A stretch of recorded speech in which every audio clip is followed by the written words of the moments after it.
है और यज्ञ में सम्मिलित होता है। जैसे यशोदा मैया को पता चला कि हमारा कन्हैया आया है तो रोते दौड़ते बिलखते हुए कन्हैया कन्हैया पुकारते हुए कन्हैया के पास जाती हैं। पंडाल के पीछे जैसे ही कन्हैया के पहुंचती हैं, कन्हैया कन्हैया करती हैं, तो तुरंत कन्हैया उसी समय अपने पंडाल से बाहर निकलते हैं। यशोदा मैया को हृदय से लगा लिए, क्योंकि यशोदा मैया का आज वही प्रेम था जो 100 वर्ष पहले कन्हैया के प्रति यशोदा मैया का प्रेम था। हृदय से लगाते हैं अपनी पत्नियों को, सबको यशोदा मैया से मिलवाए।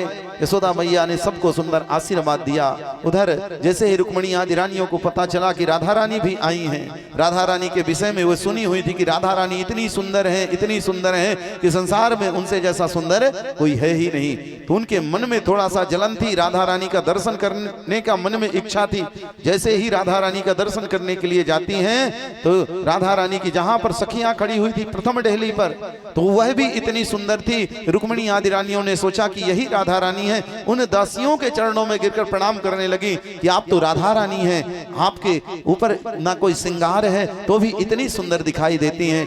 उन दासियों ने कहा कि हम राधा रानी नहीं हैं, राधा रानी तो 7 डेहलियों के अंदर निवास करती हैं। रुक्मिणी आदि रानियां 7 डेहलियों के अंदर गईं। राधा रानी का जैसे ही दर्शन करती हैं तो वे करती ही रह गई। इतनी सुंदर राधा रानी, इतनी सुंदर कि कोई भी संत महात्मा विद्वान शास्त्र वेद पुराण उनकी सुंदरता का वर्णन कर ही नहीं सकता। इतनी सुंदर थी राधा रानी। ना कोई दिखावटीपन, ना बनावटीपन, ना कोई पहनावा, ना कोई दिखावा, तब भी इतनी सुंदर थी। वह सुंदरता को देखकर रुक्मिणी आदि रानियां, रुक्मिणी साक्षात लक्ष्मी स्वरूपा है, उनके भी मन में जलन उत्पन्न हो गई और मन में विचार करने लगी, क्यों ना हमारे प्रभु कन्हैया इतना राधा रानी से प्रेम करें, क्योंकि यह इतनी सुंदर है। शाम का समय आया, उबलता हुआ दूध लेकर जाती हैं।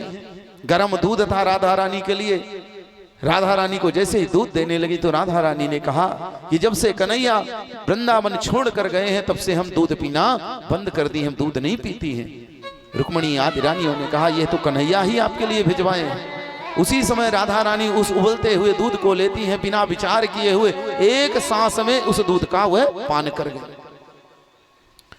दूसरे दिन प्रातः काल, प्रातः बेला में रुक्मिणी जी जैसे ही द्वारिकाधीश प्रभु कन्हैया के चरण छूने जाती हैं तो क्या देखती हैं, उनके चरणों में फफोले पड़े हुए। कन्हैया से कहती हैं कि प्रभु आप रात्रि में कहीं गए थे क्या, आपके चरणों में फफोले पड़े हुए हैं। कन्हैया कहते हैं कि रुक्मिणी यह तुम्हारी ही कृपा से हमारे चरणों में फफोले पड़े हुए हैं। रुक्मिणी जी ने कहा प्रभु हमने कौन सा ऐसा अपराध किया। भगवान कहते हैं कि जो तुम दूध राधा रानी के लिए लेकर गई थी वह इतना गर्म था, इतना गर्म था, और जब राधा रानी बिना विचार किए हुए एक सांस में उस दूध का पान करती हैं तो उनके हृदय से होकर उदर में जैसे ही दूध जाता है तो राधा रानी के हृदय में हमारे चरण निवास करते हैं, इसलिए हमारे चरणों में फफोले पड़ गए। तो प्रेम हो तो राधा कृष्ण जैसा हो, जिसमें किसी भी प्रकार की कोई कामना ना हो, किसी भी प्रकार की कुछ चाह ना हो, ऐसा प्रेम जीवन में होना चाहिए। जैसा राधा और कृष्ण का था ऐसे दिव्य सुंदर कथा का वर्णन करते हैं श्री सुखदेव जी महाराज आगे कथा श्रवण कराते हुए कहते हैं कि रामेश्वरम की स्थापना के विषय में बताया गया है, रामः ईश्वरः सः रामेश्वरः, राम के जो ईश्वर हैं वह से प्रकट होते हैं। और कहते हैं कि भैया ऐसा नहीं है, रामश्चासौ ईश्वरः सा रामेश्वरः, जो जिसके राम ईश्वर हैं वही रामेश्वर हैं। तो वहीं पर ब्रह्मा जी खड़े हुए थे। ब्रह्मा जी ने कहा कि ऐसा भी नहीं है, रामश्चासौ ईश्वरश्चा रामेश्वरः, राम जिसके ईश्वर हैं और शिव जिसके ईश्वर हैं वह रामेश्वरम है। दोनों को ईश्वर बताया गया क्योंकि दोनों की को किसी ने जन्म नहीं दिया, ये तो स्वयं परब्रह्म दोनों परमात्मा है। एकादश स्कंद में प्रवेश करते हुए श्री सुखदेव जी महाराज बताते हैं कि जीवन में अगर 4 चीजें आ जाएं तो व्यक्ति के अंदर अपने आप अहंकार उत्पन्न हो जाता है। रूप यौवन संपत्ति प्रभुतामा विवेकता। अगर कोई व्यक्ति रूपवान हो तो उससे अपने रूप का अहंकार हो जाता है। जब व्यक्ति युवा अवस्था में पहुंचता है तो अपने जवानी का अहंकार हो जाता है। अगर बिना कमाई हुई संपत्ति मिल जाए उस संपत्ति का अहंकार हो जाता है। और चौथा नंबर, अगर बिना अधिकारी को बड़ा उच्च पद मिल जाए उसे पद का अहंकार हो जाता है। उसी प्रकार से भगवान के जितने भी पुत्र पौत्र आदि थे तो रूपवान थे ही, युवा अवस्था थी, मान नाम सम्मान भी चारों तरफ था, क्योंकि द्वारिकाधीश प्रभु के पुत्र थे, पौत्र थे। यह अहंकार उनके मन में था। एक बार उनके यहाँ चतुर्मासा व्यतीत करने के लिए कुछ संतों का आगमन हुआ और उन संतों की परीक्षा लेने के लिए भगवान के एक पुत्र थे जिनका नाम था सांब, बिल्कुल स्त्रियों के समान रखते थे। तो उनके पुत्रों ने क्या किया कि सांब को साड़ी पहनाई, पेट में कड़ाही बांधी और घूंघट लगाकर उन संत महात्माओं के बीच में पहुंच गए। विश्वामित्रोसितः कण्वो दुर्वासा भृगुरंगिरा कश्यपो वामदेवोत्री वशिष्ठो नारदादयः। इस प्रकार से वह सप्तऋषि आदि संत महात्मा पधारे हुए थे। जैसे उनके सामने गए और संतों से कहते हैं, महाराज जी ये बताइए, हमारी भाभी जी हैं और ये गर्भवती हैं, इन्हें बेटा होगा कि बेटी होगी? अब संतों ने अपना नाक कान दबाया। अब जब भैया बेटा बेटी हो तो बताएं। वे समझ गए कि भगवान के पुत्र पौत्र आदि हैं, हंसी मजाक करने के लिए आए हैं। संतों ने कहा कि बच्चों जाओ खेलो बाहर, और मैं कुछ नहीं बता सकता हूँ। भगवान का एक पुत्र था, उसने कहा कि ये सब दिखावटी बनावटी खरिया पंटल वाले संत महात्मा है, दाढ़ी बाल केवल रखाए हुए, कुछ जानते बूझते नहीं है। वहीं पर बैठे हुए थे हमारे दुर्वासा जी महाराज। दुर्वासा जी ने कहा कि बच्चों इधर आओ, मैं बताता हूँ तुम्हारे भाभी जी के क्या होगा।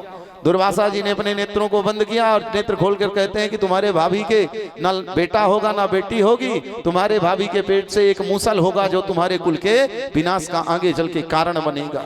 उसी समय भगवान के पौत्र डर गए। जैसे ही बगल वाले कक्ष में जाकर सांब की साड़ी को खोलते हैं तो क्या देखते हैं, वह कड़ाही मूसल में परिवर्तित हो गई। उधर नाना उग्रसेन से बतलाए सारा वृतांत। उग्रसेन महाराज उस मूसल को ले जाकर समुद्र के किनारे घर्षण कराते हैं। लास्ट में एक छोटी सी कील बचती है, उसे समुद्र में फेंकते हैं। उस कील को एक मछली निगलती है और मछली निगलने के बाद एक बाली नामक एक मछुआरा आता है और उस मछली को मारता है। उसके पेट से जैसे ही उस मछली को काटता है, पेट से एक कील निकलती है, उसे अपने बाणों में उसने सजा लिया। यहाँ पर दिव्य सुंदर सुखदेव जी महाराज राजा परीक्षित को कथा श्रवण कराते हुए कहते हैं कि वैराग्य 3 प्रकार के होते हैं। एकादश स्कंद में वैराग्य के विषय में बतलाया गया है। 3 प्रकार के वैराग्य होते हैं। एक होता है मरकट वैराग्य, दूसरा होता है शमशान का वैराग्य और तीसरा होता है यथार्थ का वैराग्य। मरकट वैराग्य किसे कहते हैं? जिसे क्षणिक वैराग्य कहते हैं। उदाहरण के लिए जैसे बेटा है, बढ़िया पी पाकर रात में आया, पिताजी को गाली देना प्रारंभ कर दिया। पिताजी ने सोचा कि इतनी संपत्ति, घर दुकान मकान की व्यवस्था, इसके लिए आज तक हम मर गए बनाते बनाते, और यही बेटा हमें गाली दे रहा है। उसी समय उसके मन में उत्पन्न होता है कि हम बैरागी हो जाएंगे, कल छोड़ छाड़ कर चित्रकूट चले जाएंगे, इलाहाबाद चले जाएंगे, इस बच्चों के बीच में हम नहीं रहेंगे। इस प्रकार से जैसे ही प्रातः काल हुआ, बच्चे की उतरती है, पिताजी के चरणों में प्रणाम किया कि पिताजी कल हमसे गलती हो गई थी। उतने में हुई पिताजी का वैराग्य उतर गया। इसे कहते हैं मरकट वैराग्य। दूसरा वैराग्य होता है शमशान का वैराग्य। जब हम 100 यात्रा में जाते हैं तो यही हमारे मुख से निकलता है कि भैया ये ना कुछ लेकर जा रहा है और ना लेकर कोई जाएगा। जैसे खाली हाथ आया था उसी प्रकार से चला जाएगा और चला जा रहा है, इसलिए हमें भी कुछ ना लेकर जाना है। तो हमें इस माया के चक्कर में नहीं पड़ना है। उस समय वैराग्य उत्पन्न होता है अंदर से, लेकिन जैसे ही संस्कार हुआ, स्नान हुआ, तो व्यक्ति भोजन के लिए पहले दौड़ने लगता है। उसी समय माया और वह वैराग्य उतर जाता है। और तीसरा होता है सच्चा वैराग्य। सच्चा वैराग उसे कहते हैं घर में रहते हुए भी व्यक्ति वैरागी हो जाता है, उसके मन में किसी भी प्रकार की कोई कामना नहीं रह जाती है। सच्चा त्याग कबीर का जो मन से दिया उतार, जिसका मन मैला भया वो तो डूब गया मझधार। इसलिए मन से वैरागी होना चाहिए। एक बार यदु महाराज एक दिव्य जंगल में जाते हैं, उनकी मुलाकात दत्तात्रेय जी महाराज से होती है। दत्तात्रेय जी महाराज से उन्होंने प्रश्न किया कि महाराज दूर दूर तक 10-20 किलोमीटर में कोई गांव नहीं है, कोई व्यक्ति नहीं रहते, कहाँ से भोजन प्रसाद की व्यवस्था होती है? देखने में इतने मोटे तगड़े हो, कहाँ से काम चल रहा है? दत्तात्रेय जी महाराज कहते हैं कि यदु महाराज हमने अपने जीवन में 24 गुरुओं का वर्णन किया है, लेकिन कौन से गुरु का वर्णन किया है? जो शिक्षा के गुरु हैं। 2 गुरु जीवन में कभी भी परिवर्तित जल्दी नहीं करना चाहिए। पहला है पुरोहित गुरु। जो पुरोहित गुरु है उसे बार बार व्यक्ति को नहीं बदलना चाहिए। पुरोहित का अर्थ ही होता है पुरोहितः, जो जीवन पर्यंत यजमान का कल्याण चाहने वाला हो, कल्याण करने वाला हो, उसे नहीं बदलना चाहिए। और दूसरा गुरु होता है दीक्षा का गुरु। ये नहीं कि आज यहाँ कान फुकवाए, कल दूसरी जगह, परसों तीसरी जगह। तो कान फुकवाने वाला भी एक ही फूंकने वाला गुरु होना चाहिए। लेकिन उसके अलावा आपके जीवन में जिस किसी से आपको शिक्षा की प्राप्ति हो जाए उसे ही अपना गुरु मान लेना चाहिए, बना लेना चाहिए। दत्तात्रेय जी ने अपने जीवन में 24 गुरु बनाए। और किस किस को बनाए? पृथ्वी वायुराकाशामपो उग्रश्चंद्रमा रवि कपोतो अजगरः सिंधु पतंगो बृहतात्मजः। सबसे पहले पृथ्वी को अपना गुरु बनाते हैं। तो पृथ्वी से क्या शिक्षा लेते हैं? पृथ्वी को चाहे आप कितना भी खोदते रहोगे लेकिन वह कभी मना करने के लिए तैयार नहीं होती और कभी मना नहीं करती है। उसी प्रकार से संत के जीवन में चाहे कितने भी संकट आ जाएं और संत को कभी जीवन में विचलित नहीं होना चाहिए। दूसरा गुरु बनाते हैं वायु को। हवा से क्या शिक्षा मिलती है? जिस प्रकार से हवा दिखावटी और बनावटी नहीं होती, दिखाई नहीं देती है, दिखावटीपन उसके अंदर नहीं होता, उसी प्रकार से संत को कभी दिखावटी और बनावटी नहीं होना चाहिए। जिस स्थिति परिस्थिति में रहे उसी के अनुसार उसे ढल जाना चाहिए। तीसरा गुरु आकाश को बनाते हैं। आकाश से शिक्षा क्या मिलती है कि आकाश सारे संसार को अपने अंदर समेट कर रखता है, लेकिन आकाश सबको मार्ग देता है। मार्ग देने के बाद भी आज तक आकाश को कोई नाप नहीं पाया है। उसी प्रकार से संत को दिखावटी बनावटी नहीं होना चाहिए कि संसार को दिखाने के लिए, अपना सुख ऐश्वर्य वैभव दिखाने बताने के लिए संसार में वह उपयोगी हो। चौथा गुरु जल को बनाए हैं। जल से क्या शिक्षा मिलती है? जिस प्रकार से जल शीतल होता उसी प्रकार से हर व्यक्ति का स्वभाव भी, संत का स्वभाव भी शीतल होना चाहिए। जल के विषय में बताया गया है जल को आप कितना भी गर्म करो, कितना भी गर्म कर दो, जैसे ही आग से उसे नीचे उतारोगे तो कुछ देर बाद वह अपने स्वभाव में आ ही जाएगा, यानी शीतल हो ही जाएगा। उसी प्रकार से संत के जीवन में चाहे कितने भी कष्ट आए उसे हमेशा शीतल मन की तरह ही रहना चाहिए, जल के समान ही रहना चाहिए। अजगर को गुरु बनाया। अजगर से क्या शिक्षा मिलती है कि अजगर कभी किसी के यहाँ चाकरी करने के लिए नहीं जाता है। उसी प्रकार से संत को कभी किसी के यहाँ चाकरी करने के लिए नहीं जाना चाहिए। ऐसा संत का स्वभाव होना चाहिए। पिंगला नामक वैश्या को गुरु बनाए। उससे क्या शिक्षा मिली? 3 दिनों तक अपने दरवाजे पर ग्राहक के इंतजार में खड़ी रही लेकिन कोई ग्राहक नहीं आया। उसी समय उसके मन में वैराग हुआ कि अगर 3 दिनों तक अगर परमात्मा की हम उपासना करते तो हमें भगवान अवश्य मिल जाते। तो कहने का मतलब है कि संत को कभी किसी के इंतजार नहीं करना चाहिए, किसी के अपेक्षित नहीं रहना चाहिए। वो तो परमात्मा का दिया हुआ जो मिल जाए उसी से उसे संतुष्ट हो जाना चाहिए। इस प्रकार से दत्तात्रेय जी महाराज 24 गुरुओं का यहाँ पर वर्णन किया गया है।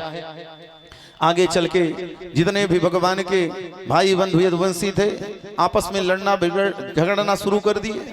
बलराम जी कन्हैया समझाते हैं लेकिन उनकी भी बात नहीं मानी, उनकी बात मानने के लिए तैयार नहीं हुए। तो भगवान स्वयं जाकर एक पीपल के वृक्ष में डाली में जाकर बैठ गए। उधर जितने भी भगवान के पुत्र पौत्र आदि हैं, क्योंकि यदुवंशियों की संख्या उस समय 56 करोड़ की हो चुकी थी, भगवान स्वयं उनका सबका संहार करना चाहते थे, क्योंकि इतना उदंडी हो गए थे कि अपने से ज्यादा वो किसी को मानने के लिए तैयार नहीं थे। तो भगवान की ही माया से ऐसा कार्य हो रहा था। तो जितने भी यदुवंशी थे सब आपस में अस्त्र शस्त्र जो लिए थे उससे लड़ना प्रारंभ कर दिए।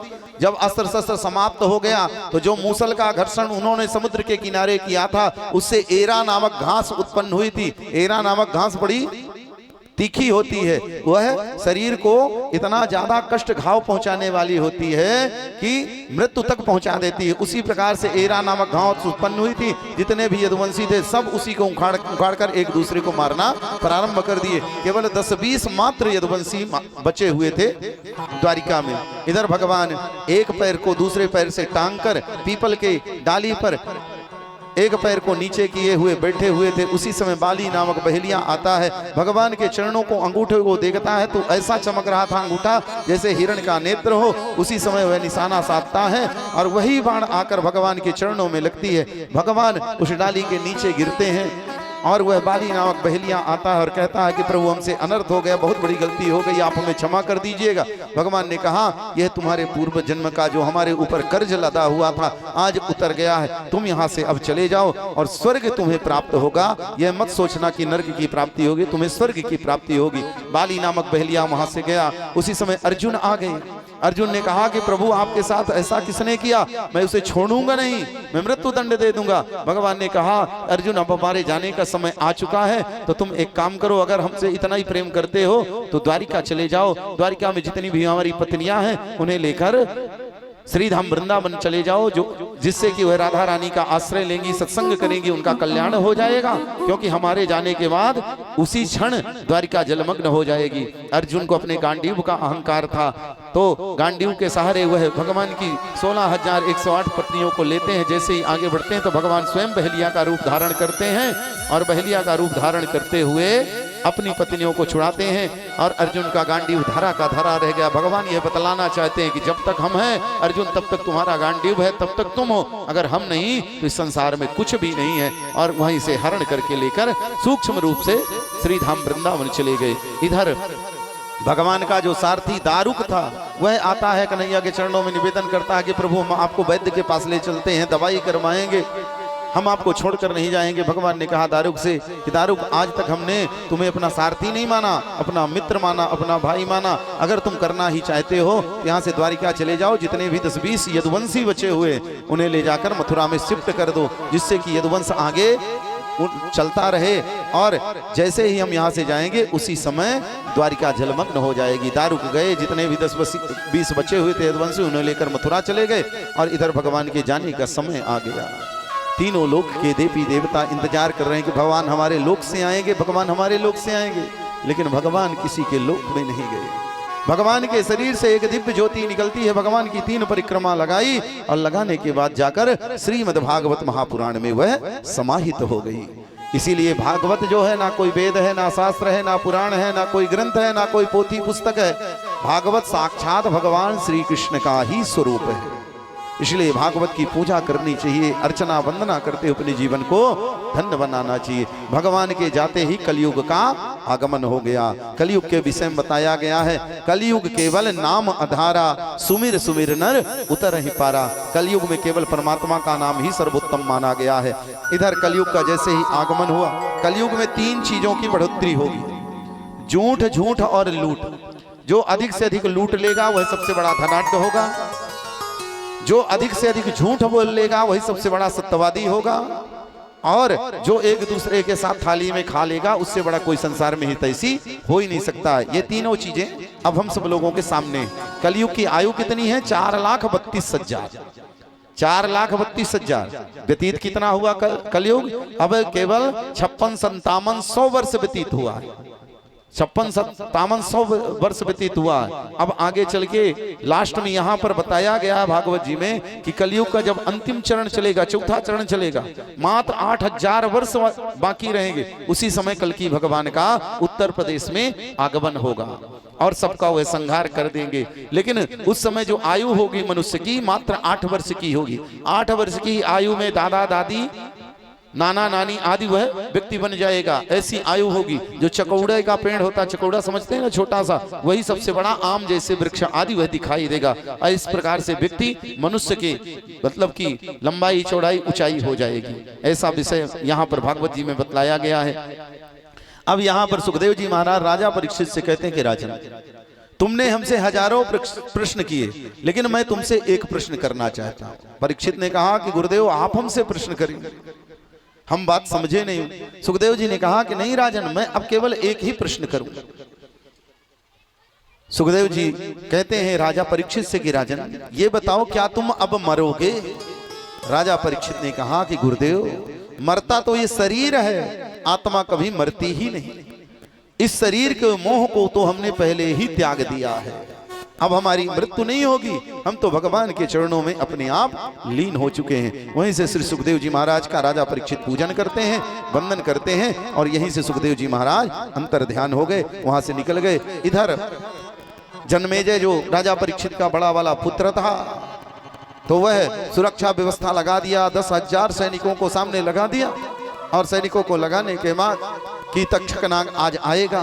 7वां दिन था, उधर से तक्षकनाग चला, इधर से कश्यप नामक एक वैद्य चले, बीच में दोनों की मुलाकात हो गई। जैसे ही दोनों के बीच में मुलाकात होती है तो तक्षकनाग कश्यप नामक वैद्य से कहता है कि महाराज आप कौन हो? तो कश्यप नामक वैद्य कहते हैं कि महाराज हमारा नाम कश्यप है, हमने सुना है कि आज राजा परीक्षित को डसने के लिए तक्षक आएगा, जैसे ही डसेगा तो हमारे पास ऐसी औषधि है कि हम उसके ऊपर छोड़ देंगे तो पुनः राजा परीक्षित जीवित हो जाएंगे। तक्षक ने कहा कि तुम में इतना सामर्थ्य? कश्यप नामक ने वैद्य ने कहा कि बिल्कुल। उसी समय तक्षक क्या करता है, एक बड़ा विशाल आम का वृक्ष था, उसे जैसे ही डसता है तो वह राख हो गया। कश्यप नामक वैद्य तुरंत अपने कमंडल से जल निकालते हैं, अभिमंत्रित करते हैं, जड़ी बूटी का सहारा लेते हुए जैसे ही राख में छोड़ते हैं पुनः वह हरा भरा वृक्ष हो गया।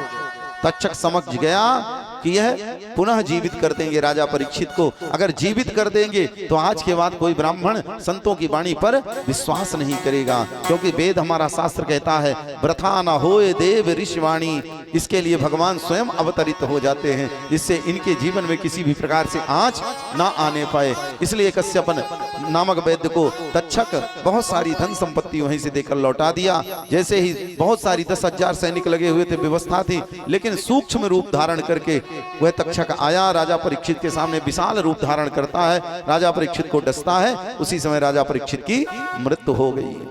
जन्मेजय को पता चला, तुरंत सर्व विध्वंस नामक यज्ञ करता है। जितने भी सर्प आदि थे सब आकर हवन कुंड में भस्म होने लगे।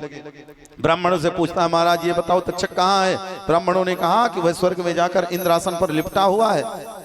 जन्मेजय ने कहा ऐसा मंत्र मारो कि इंद्र का आसन सहित आकर हवन कुंड में भस्म हो जाए। ब्राह्मणों ने मंत्र पढ़ा, इंद्र का आसन डोलने लगा। उसी समय युधिष्ठिर महाराज आते हैं और जन्मेजय को समझाते हैं कि तुम्हारे पिता की दुर्गति नहीं, तुम्हारे पिताजी की तो वास्तव में सदगति की प्राप्ति हुई है, इसलिए तुम यह सर्व विध्वंस नामक यज्ञ मत करो। वहीं पर जन्मेजय बंद कर देता है। यज्ञ संपन्न हुआ।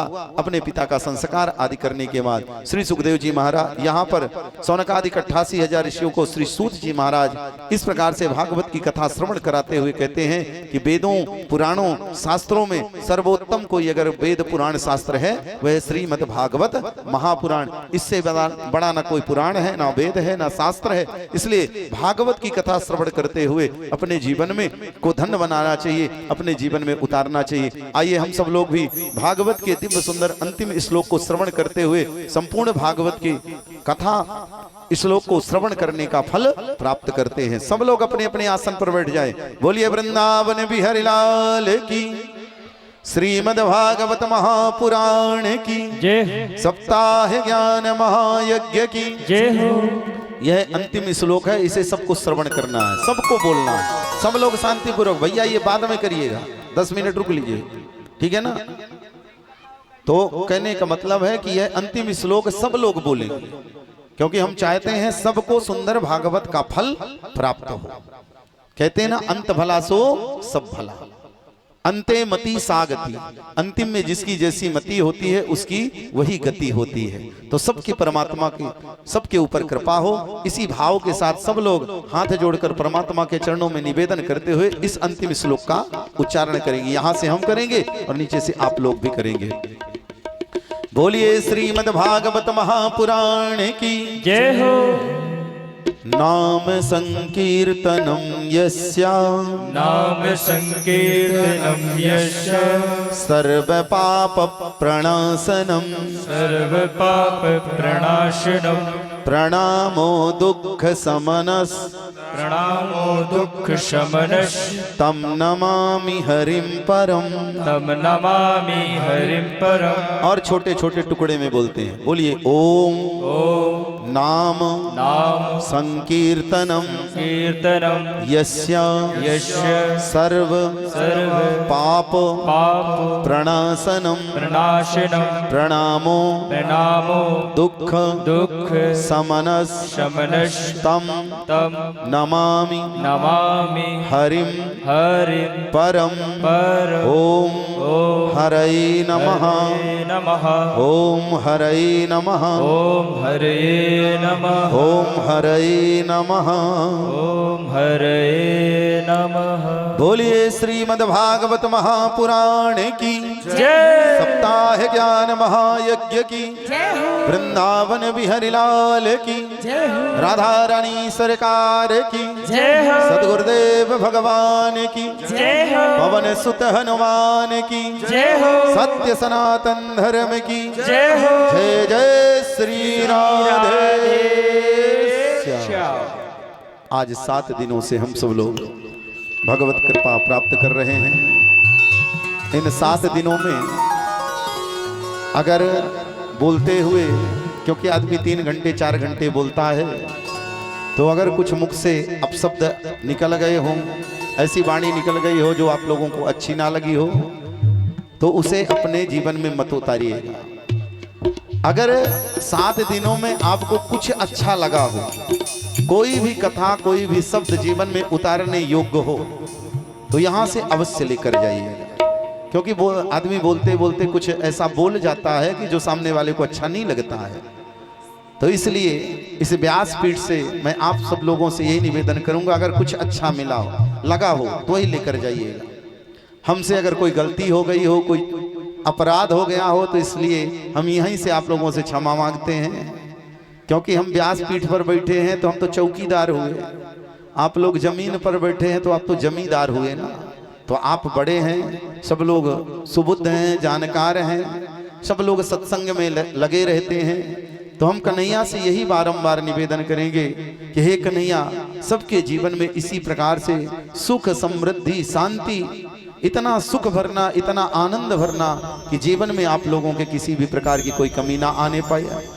हमारे आचार्यों से अगर 7-8 दिनों में कोई गलती हुई होगी तो उनकी तरफ से भी हम आप लोगों से यही क्षमा मांगते हैं। हमारे संगीतज्ञ भाई बंधु जो दिव्य सुंदर संगीत के माध्यम से भगवान के चरणों में आप लोगों के मन को लगा रहे थे, अगर उनकी तरफ से कोई गलती हुई होगी तो उनके तरफ से भी हम आपसे यही क्षमा मांगेंगे। साउंड वाले भैया जो आज 7 दिनों से बढ़िया चलाए, बहुत अच्छी बात है, और भी आगे ऐसी व्यवस्था करते हुए सुंदर साउंड को चलाइए, इसी विनम्र भाव से, प्रेम से, तन्मयता से। क्योंकि प्रेम में परमात्मा रिझते हैं, भगवान जब रिझ जाते हैं तो संसार है।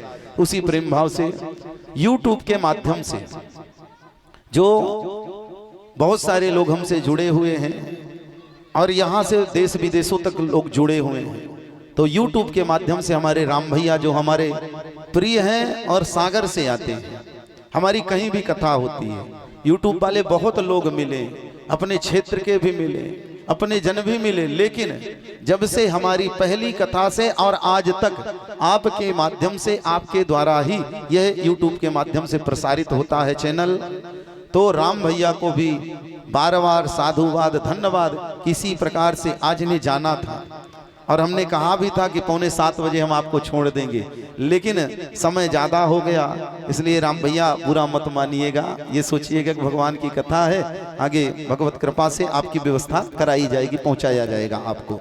तो इस YouTube के माध्यम से आगे भी जो कथाएं हैं, जैसे 19 तारीख से है, फिर 30 तारीख से मुंबई में है, इस प्रकार से कथाओं का प्रसारण इन्हीं के द्वारा होता रहता है। तो YouTube के माध्यम से भी आप लोग जुड़ सकते हैं।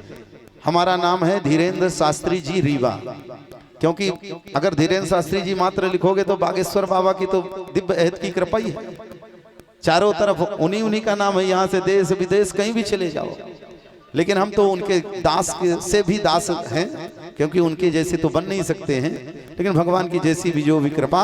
तो अगर जुड़ना है तो धीरेन्द्र शास्त्री जी रीवा, यह YouTube चैनल का हमारा सब्सक्राइब करते हुए चैनल से आप लोग जुड़ सकते हैं, और यही प्रेम भाव। दूसरी बात, कुछ लोगों का प्रश्न हुआ ठाकुर साहब कि महाराज आपकी दक्षिणा क्या होती है?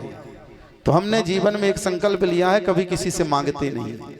इस व्यासपीठ से झूठ नहीं बोल रहे। YouTube वाले भी जितने भी लोग आज तक कथा करवा चुके होंगे वो भी सुन रहे होंगे, सब लोगों के लिए, तो वह सब जानते हैं हमने आज तक जीवन में कभी मांगा नहीं। और कन्हैया से, इस व्यासपीठ से हम केवल यही मांगते हैं कि कभी किसी से मांगना ना पड़े। भगवान इतनी कृपा करना, कभी किसी से कुछ मांगना ना पड़े। देने वाला वैसे भी बहुत देता है, अपना सर्वस्व दे देता है बेचारा। जिस प्रकार से बिटिया का जो पिता होता है तो अपनी बिटिया की विदाई में, विवाह में अपनी औकात से ज्यादा खर्चा करता है, उसी प्रकार से जो कथा भागवत श्रवण करते हैं तो बहुत देते हैं तन्मयता के साथ। वही कृपा हे कन्हैया जीवन में बनाए रखना। अब चलते चलाते हम आप लोगों से भी एक ठो दक्षिणा मांगेंगे। कथा सुने हो ना 7 दिन, तो भैया कथा सुने हो तो दक्षिणा तो देनी पड़ेगी कि नहीं। ये मत सोचना कि पैसा मांगने लगेंगे। अभी ने हमने बताया कि मांगते नहीं है पैसा, तो पैसा नहीं मांगेंगे, लेकिन एक दक्षिणा जरूर मांगेंगे। आज के बाद आप लोग क्या करेंगे कि जो ये हाय बाय टाटा हेलो करते हैं ना, ये छोड़कर राम राम राधे राधे करेंगे। किसी का फोन आता है, सुबह उठते हो शाम को सोते हो, कोई आपका प्रियजन मिलता है, उससे राधे राधे कहना, राम राम कहना, यही सबसे बड़ी दक्षिणा है। इससे बड़ी दक्षिणा कुछ नहीं हो सकती कि भगवान का नाम केवल स्मरण करते रहना। और जो मिले अपना मित्र भाई बंधु, उससे भी राम राम या राधे राधे कहना। करोगे कि नहीं करोगे? अच्छा, कितने लोग करेंगे? हाथ उठाएं। अब उठा लिए हो, अभी कल दोपहर तक हम इसी गांव में हैं। अगर हमारे सामने चक्कर में फंस गए तो भैया फिर छूटोगे नहीं, समझ लेना। लेकिन आज से ये नियम संकल्प बना लो, क्योंकि ये इसी में आनंद है और इसी में कल्याण है। आइए अब हम अंतिम विदाई लेते हुए एक दिव्य सुंदर विदाई गीत के साथ हम सब लोग आनंद पूर्वक एक दूसरे को विदाई देंगे। इसके बाद ये सुदामा जी की जो झांकी आई है, तो भैया जो बनवाए हुए हैं तो आगे वो हो जाएगा, लेकिन भजन के माध्यम से। लेकिन उसके पहले आइए हम सब लोग एक दूसरे से विदाई लेते हैं। आरती के बाद एक काम जरूर करिएगा कि आप चावल का प्रसाद जरूर लीजिएगा। आज यही व्यासपीठ से मिलेगा। साथ में हमारे भैया भजन गाने के लिए आए हैं, हम नाम तो नहीं जाते लेकिन बहुत सुंदर, हालांकि हमारे कलाकार भी दिव्य सुंदर बहुत बढ़िया भजन गाते थे, इसमें किसी भी प्रकार का कोई शक नहीं है। लेकिन ये भैया लोग आए हैं तो इनके भजनों को भी 10-20 भजन गाएंगे इसके बाद, तो उसका आनंद लीजिएगा। और व्यासपीठ से ही चावल लेकर जाइएगा, अपने अपने घर में रखिएगा और वह चावल ले जाकर अपने भंडार में छोड़िएगा, जिससे कभी भी आपके भंडार में कमी ना होने पाए। कन्हैया की, अन्नपूर्णा मैया की हमेशा जीवन पर्यंत कृपा बनी रहे। बोलिए वृंदावन बिहारी लाल की जय हो, राधा रानी सरकार की जय हो। अब तो ऐसा जयकारा बोल दो कि पूरे गांव में हल्ला हो जाए, कि अभी भी नहीं बोलोगे? बोलिए कृष्ण कन्हैया लाल की जय हो, श्रीमद् भागवत महापुराण की जय हो, सत्य सनातन धर्म की जय जय श्री राधे श्याम। रही जिंदगी तो मिलेंगे दोबारा,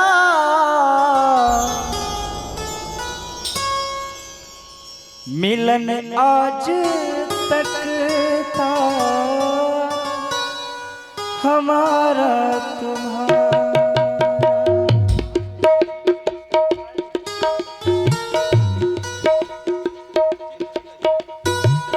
रही जिंदगी तो मिलेंगे दोबारा, रही जिंदगी तो मिलेंगे दोबारा, रही जिंदगी तो मिलेंगे दोबारा, मिलन आज तक था हमारा तुम्हारा, मिलन आज तक था तुम्हारा हमारा।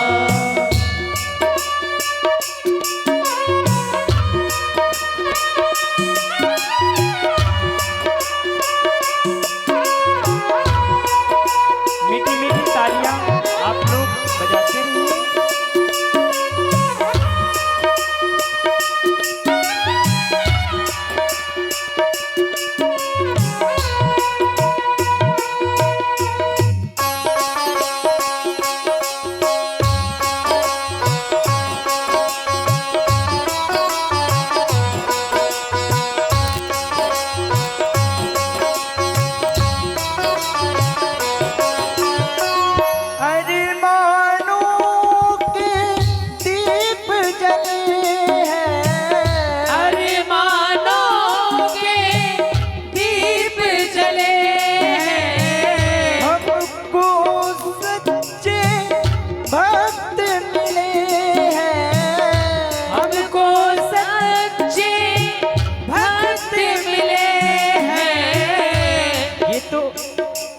हम नहीं जानते कि आप कौन हो, आप कौन हो।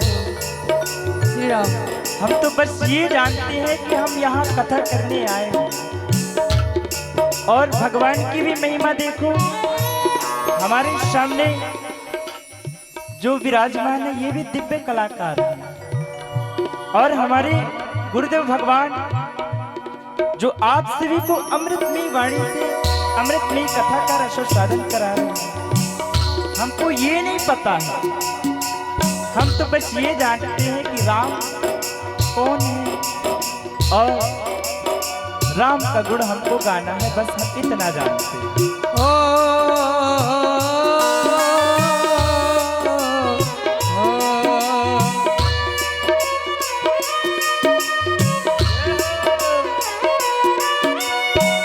अरे मानो के दीप जले हैं, अरे मानो के दीप जले हैं, हमको सच्चे भक्त मिले हैं, हमको सच्चे भक्त मिले हैं। फिर कब मिलेगा ऐसा नज़ारा, मिलेगा ऐसा नजारा, रही जिंदगी तो मिलेंगे दोबारा, रही जिंदगी तो मिलेंगे दोबारा, रही जिंदगी तो मिलेंगे दोबारा। मिलन आज तक था हमारा तुम्हारा, मिलन आज तक का हमारा तुम्हारा।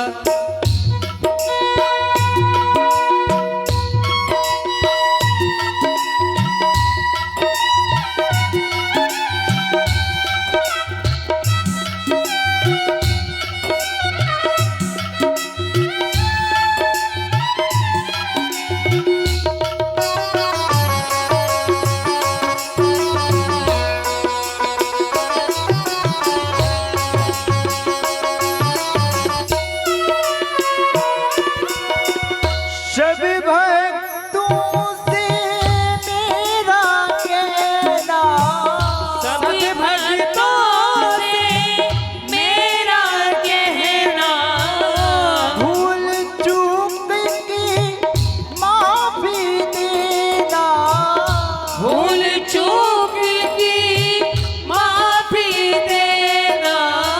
देखो हम कोई ज्ञाता नहीं है और ना ही हम ज्ञानी हैं।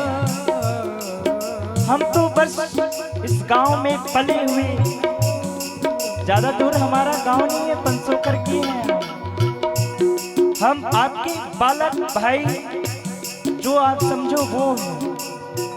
और गलतियां तो इंसान से ही होती हैं सरकार,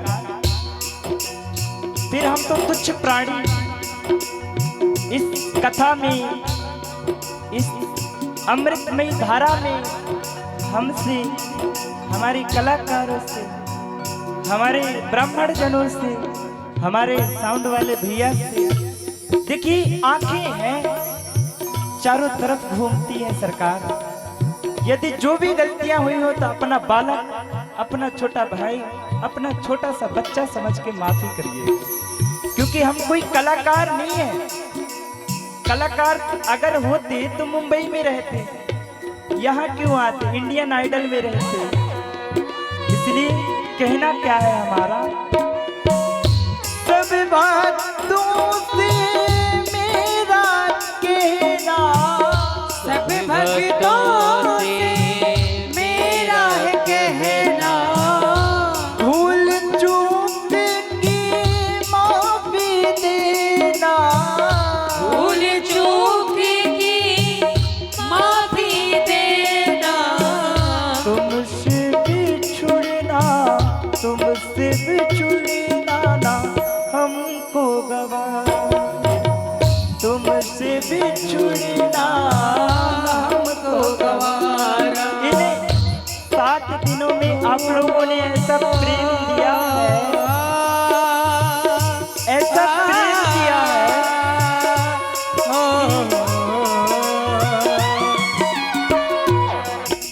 वह प्रेम जो लोग साल भर में नहीं कमा पाते।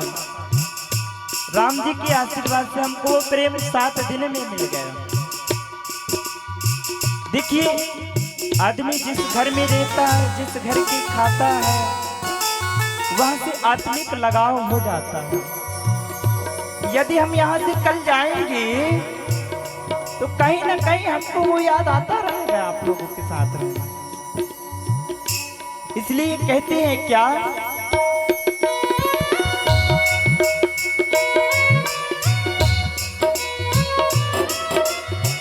सभी भक्तों से मेरा कहना, सब भक्तों से है मेरा कहना, भूल चूक की माफी देना, भूल चूक की माफी देना, तुमसे भी छोड़ना ना हमको गवारा, तुमसे बिछड़ना हमको गवाना, रही जिंदगी तो मिलेंगे दोबारा, रही जिंदगी तो मिलेंगे दोबारा, रही जिंदगी तो मिलेंगे दोबारा।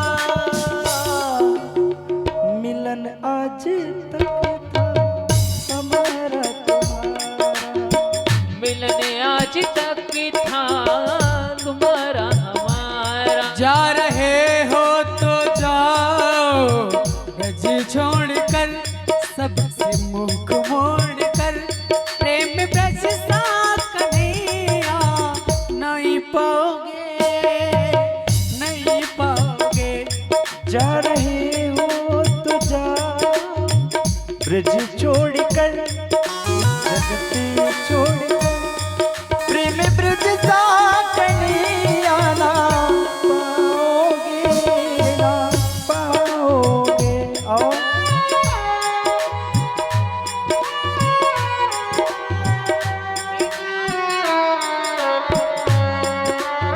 एक अंतिम कड़ी आप लोगों से कहेंगे हम,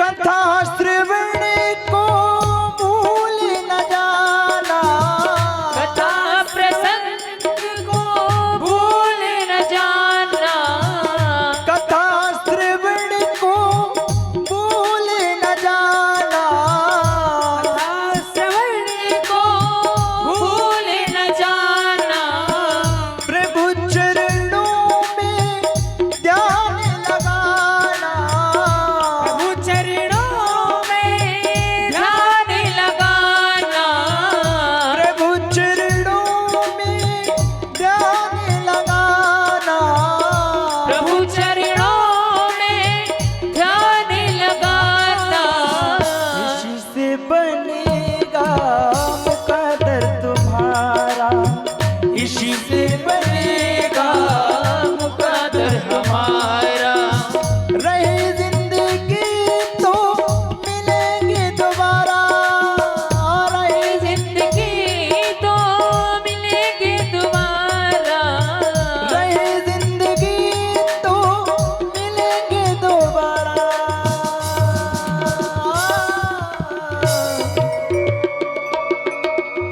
मिलन आज तक था हमारा तुम्हारा। बोलिए श्यावर रामचंद्र भगवान जय हो।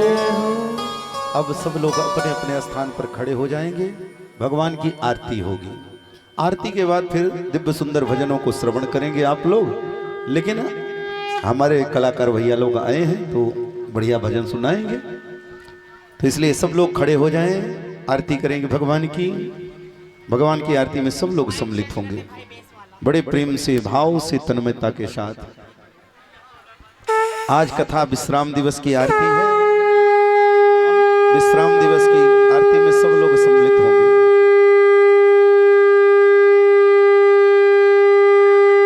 कहना चाहेंगे कि हमारे यजमान के जो घर के बच्चे बहू हैं वह भी आरती में आ जाएंगे। सपत्नीक यजमान जी के घर के बच्चे बहू वह भी सपत्नीक आरती में अवश्य सम्मिलित हों।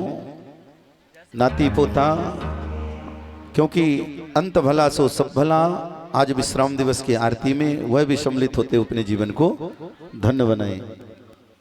ततः ओम चंद्रमा मनसो जात चक्षुः सूर्यो अजायत श्रोत्राद्वाय च प्राणस्य मुखाद् नीरजायत।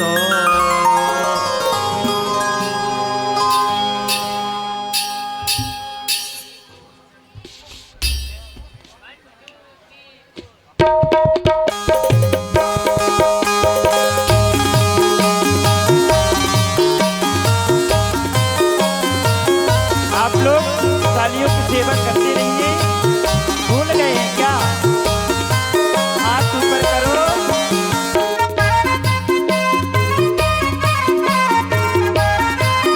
हाथ ऊपर कर लो, ऊपर ऊपर और ऊपर।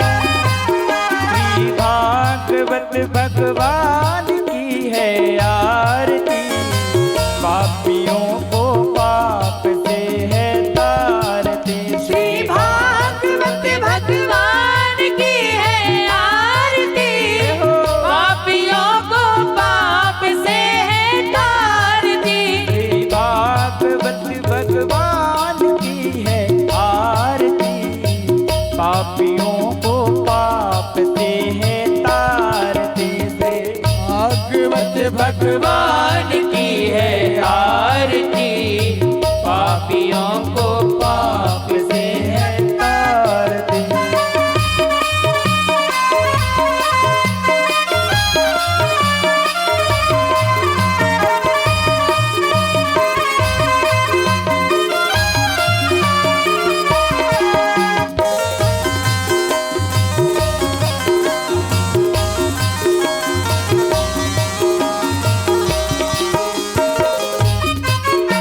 ये अमर ग्रंथ, ये मुक्ति पंथ, ये पंचम वेद निराला, नवज्योति जगाने वाला। ये अमर ग्रंथ, ये मुक्ति पंथ, ये पंचम वेद निराला, नव ज्योति जगाने वाला। हरि नाम यही, हरि धाम यही, हरि नाम यही, हरि धाम यही, हरि नाम यही, हरि धाम यही, हरि नाम यही, हरि धाम यही। यही जग मंगल की आरती, पापियों को पाप से है तारती। श्री भागवत भगवान की है आरती, पापियों को पाप से है। बोली राधा वल्लभ लाल की।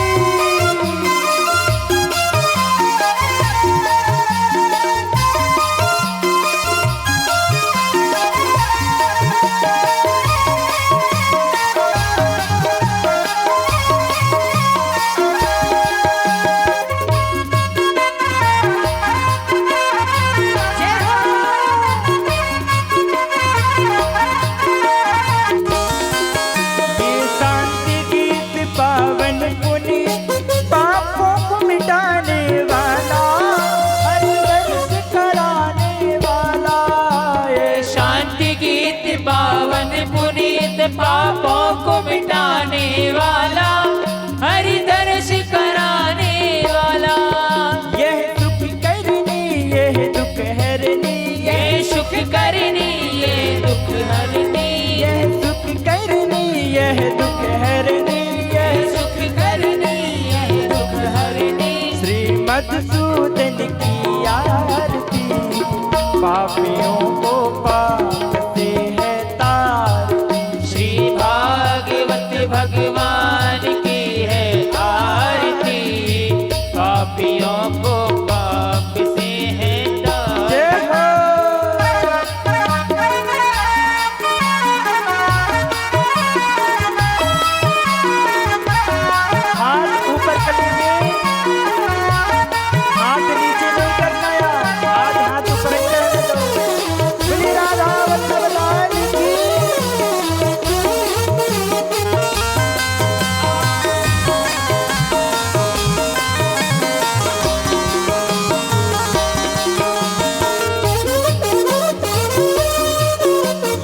मधुर बोल जग फंद खोल, सन्मार्ग दिखाने वाला, बिगड़ी को बनाने वाला।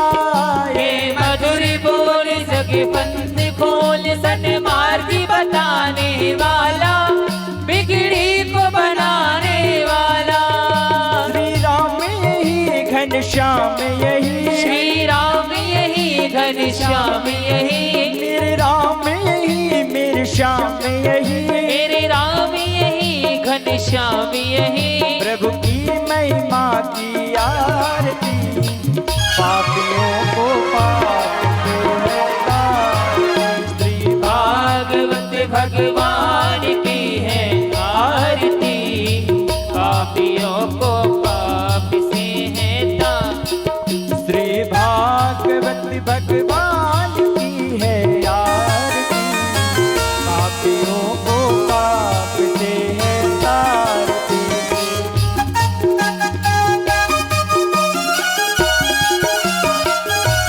जय हो मैया।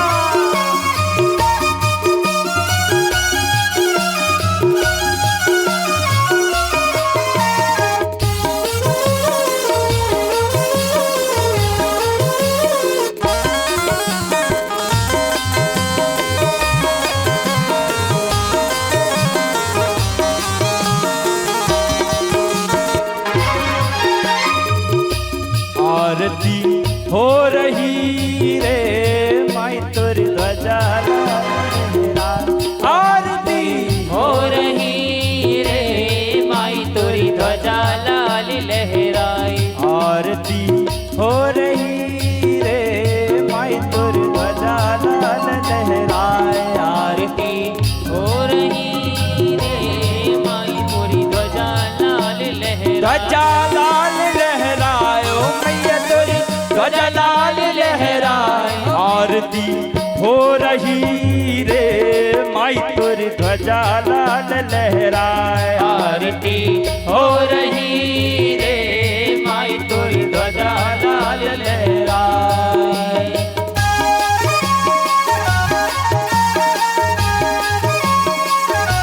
जय बोल मैया की।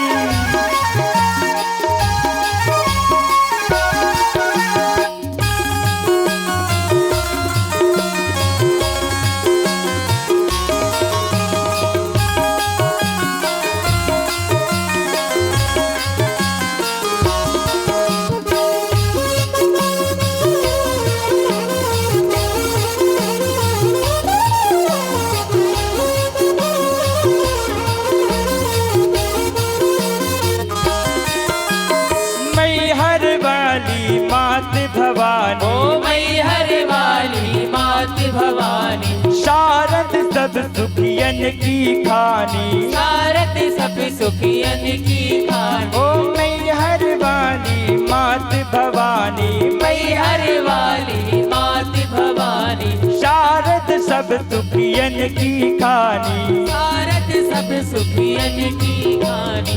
जगमग ज्योत जगाए ओ मैया तोरी जगमग ज्योत जगाए। आरती हो रही रे माई तोरी ध्वजा लाल लहराए। आरती हो रही रे माई तोरी ध्वजा लाल लहराए। ध्वजा लाल लहराए ओ मैया तोरी ध्वजा लाल लहराए। आरती हो रही रे माई तोरी ध्वजा लाल लहराए। आरती हो रही रे माई तोरी ध्वजा लाल लहराए। जय हो।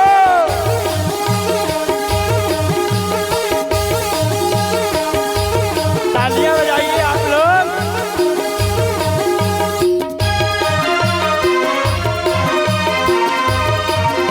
बोलिए शेरवाली मैया की।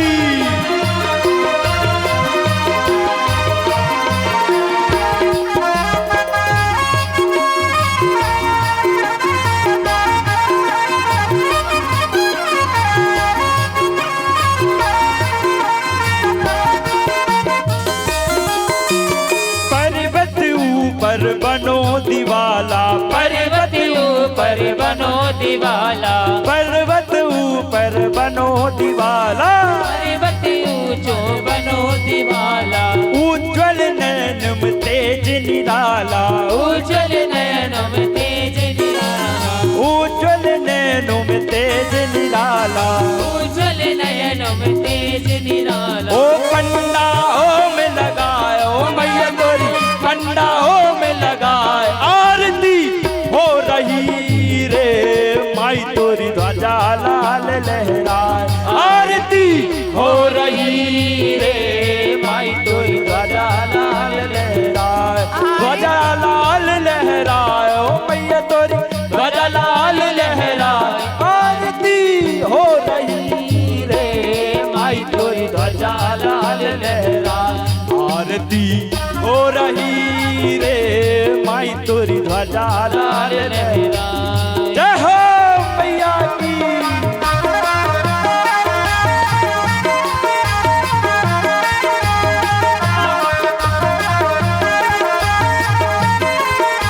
जय हो तेरा वाली मैया की।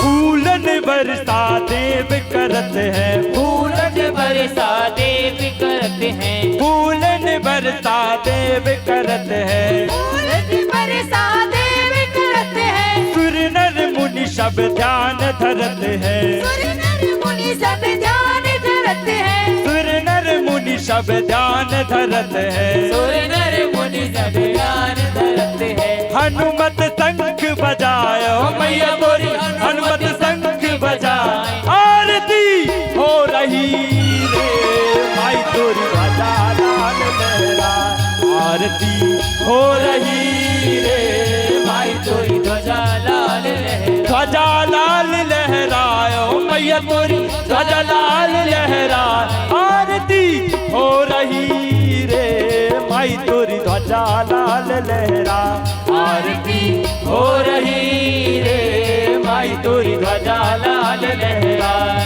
आरती हो रही रे माई तोरी ध्वजा लाल लहराए, आरती हो रही रे माई तोरी ध्वजा लाल लहराए, आरती की जय हनुमान लला की, दुष्ट नर रघुनाथ कला की, जाके बल से गिरवर कापे, रोग रोग जग निकट न धाते, अंजन पुत्र महाबली दाई, संतन के प्रभु सदा सहाय, देवी रा रघुनाथ पठाए, लंका जाल सिया सुझिलाए, लंका कोटि समुद्र सिखाई, जाने पवन सुत बारे न हाँ लंका जारी असुर संहारे, सिया राम जी के काज सवारे, लक्ष्मण मूर्छित पड़े सकारे, आज सजीवन प्राण उबारे, बैठी पताल तोरी चमकार, अहि रावण के भुजा उखारे, बाई भुजा असुर दल मारे, दाहिने भुजा संत जन तारे, सुर नर मुनि जन आरती गावे, जय जय जय हनुमान उचारे,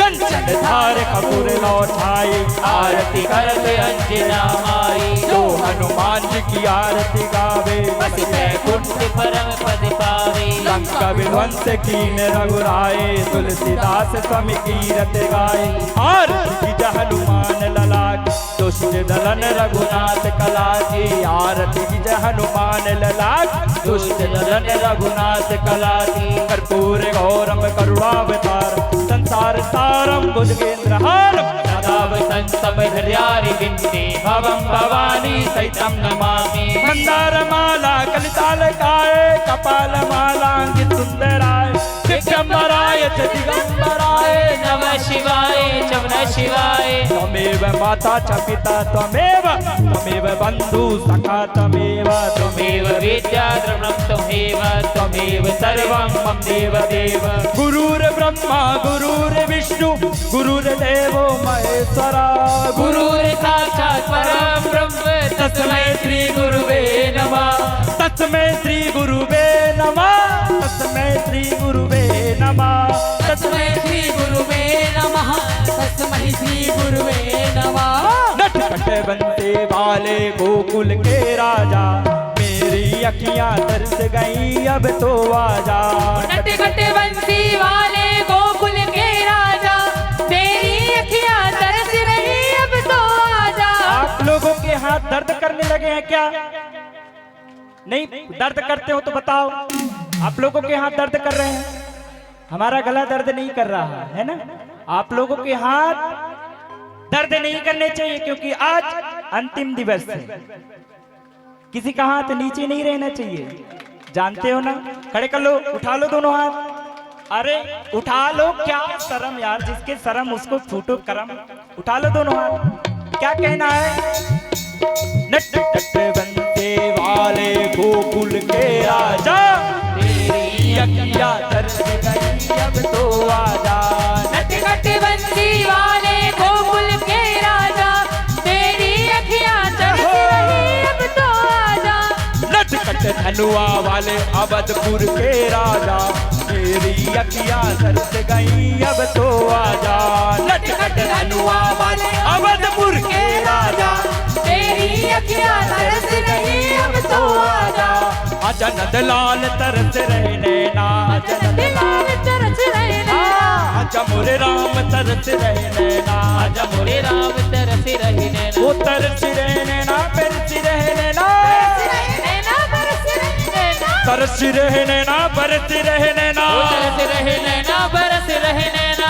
आजा घनश्याम तरस रहे नैना, आजा घनश्याम तरस रहे नैना, आजा घनश्याम तरस रहे नैना, आजा घनश्याम तरस रहे नैना। हरे राम राम राम हरे हरे, हरे कृष्ण कृष्ण कृष्ण हरे हरे, हरे राम राम राम हरे हरे, हरे कृष्णा कृष्णा कृष्णा हरे हरे। हरे राम राम राम हरे हरे, हरे कृष्णा हरे राम हरे कृष्णा हरे हरे। सबके संकट दूर करेगी, वो सबके संकट दूर करेगी, सबके संकट दूर करेगी, सबके संकट दूर करेगी। माता मैहर वाली बजा दो, बोलिए मैहर वाली मैया की।